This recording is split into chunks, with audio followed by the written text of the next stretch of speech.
Hey guys, it's Harleywood. So today we're going to take a look at an air rifle. This is from Hatsan. This is the Model 87. It comes in a couple different calibers. It comes in the .177, which is your typical pellet size. It comes in 22 caliber, and this one here is the 25 caliber. This one pushes out around 650 to 670 feet per second. Those smaller caliber bullets go a little bit faster. I think they go up to 900 or 1,000 feet per second on that .177 model. So we're going to do a couple things today. We're going to do some accuracy testing. I've got a target that I'm going to set up down here at 15 yards. And we're going to do some power testing. I'm going to see how it will perform against a couple little household items that I think should be fun. Let's take a look.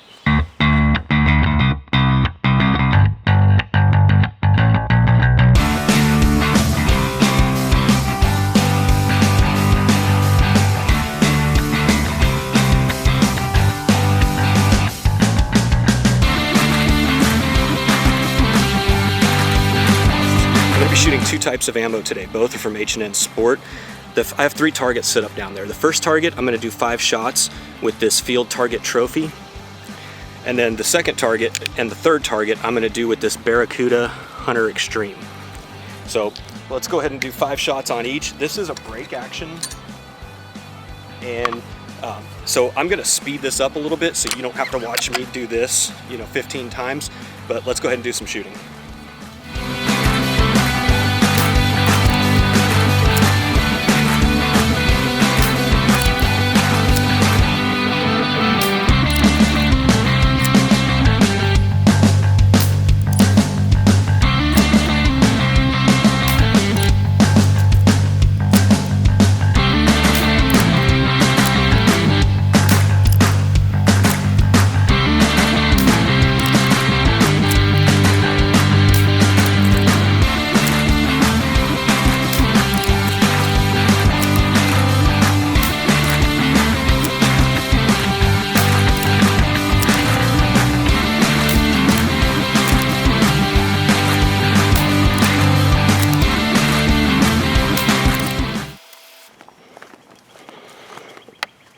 Alright, so this was my first group.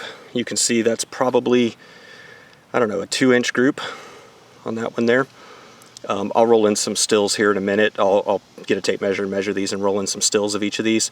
This one here, that was me. I pulled it a little bit. I was able to tighten it up. If I had to guess, that's probably 1.5 inches. I'll roll in a still shot here.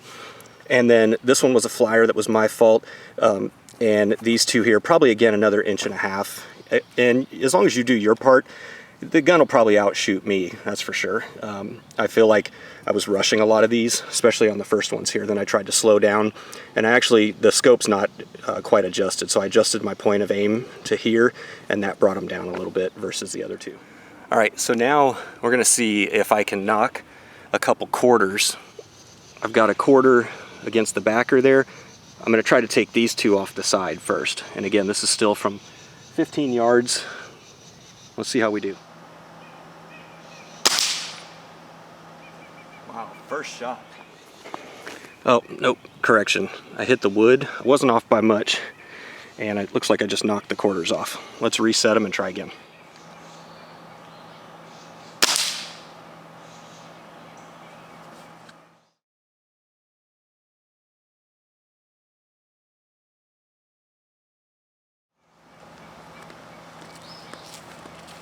So I knocked the one off that was directly on the wood. It did not penetrate. Again, this was up against that piece of wood. Put a good little dent in it. So I'm going to take a few more shots and see if I can knock that last one off.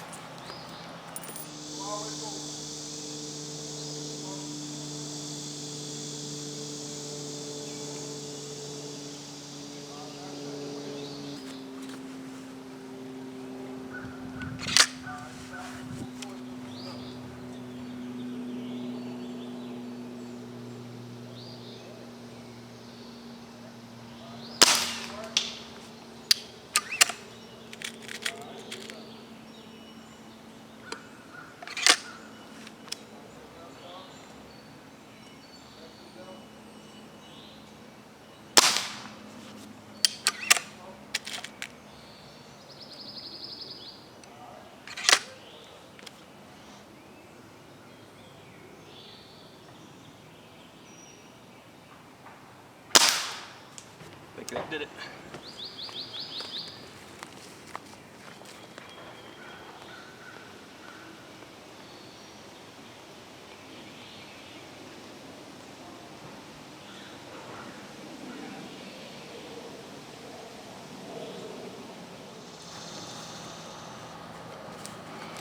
All right, so there's that first one that we shot. And I believe this is the third one.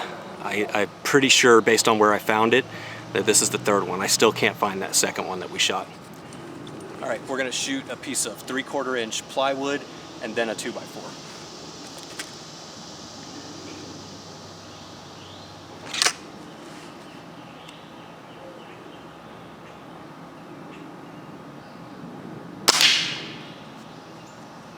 All right, it did not go through the piece of plywood.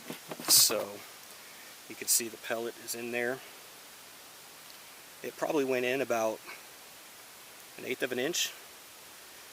So that being said, there's probably no reason to shoot the 2x4. I thought it was going to go through this. All right, so it didn't go through the 3/4 inch plywood, which that's probably a tall order for a pellet any day of the week.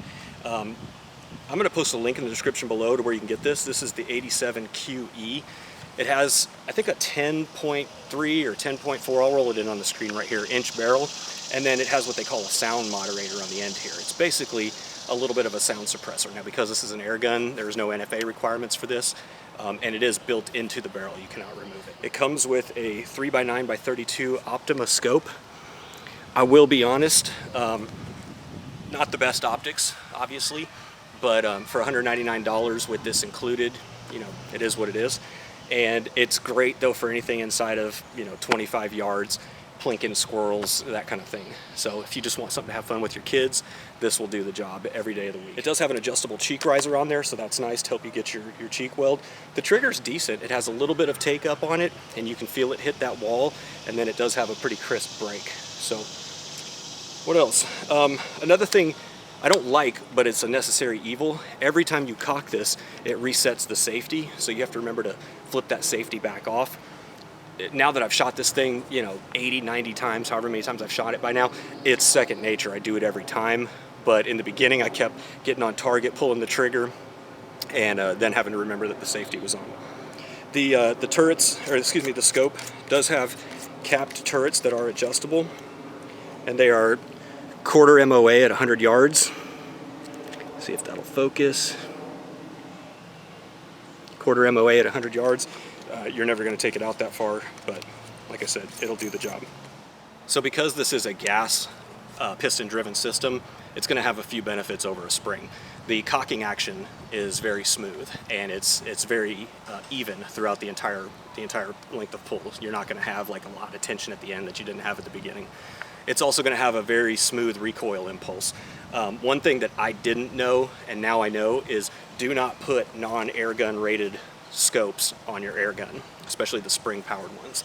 They have a different recoil impulse, and I found out from the manufacturer that if you put a regular one on there that's meant for, you know, rifle calibers, you do run the risk of damage. This ranges from $199 to $210 depending on which caliber and which where you shop, where you buy it. I'll post a link in the description below. I think Amazon has one of the best prices I can find right now, so I'll post a link to that.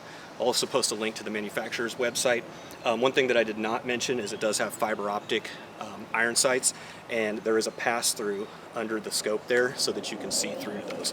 So it's got green fibers in the back and a red fiber optic in the front, so pretty cool there. Anyway, that's it, guys. A lot of fun if you just want to plink in your backyard. I know $200 is a lot of money for something, you know, that you're just going to plink with and goof around. You could hunt with this. Hatsan also makes a lot of other variations that have, you know, semi-auto action and things like that. So go to their manufacturer website and check that out. Thanks for watching, guys. If you like this video, please hit that subscribe button for me below. We've got a lot more to come, and we'll see you on the next one. So because this is a gas piston cocking system, it is going to have a few benefits over a spring, and that is that it's a smooth cock. It's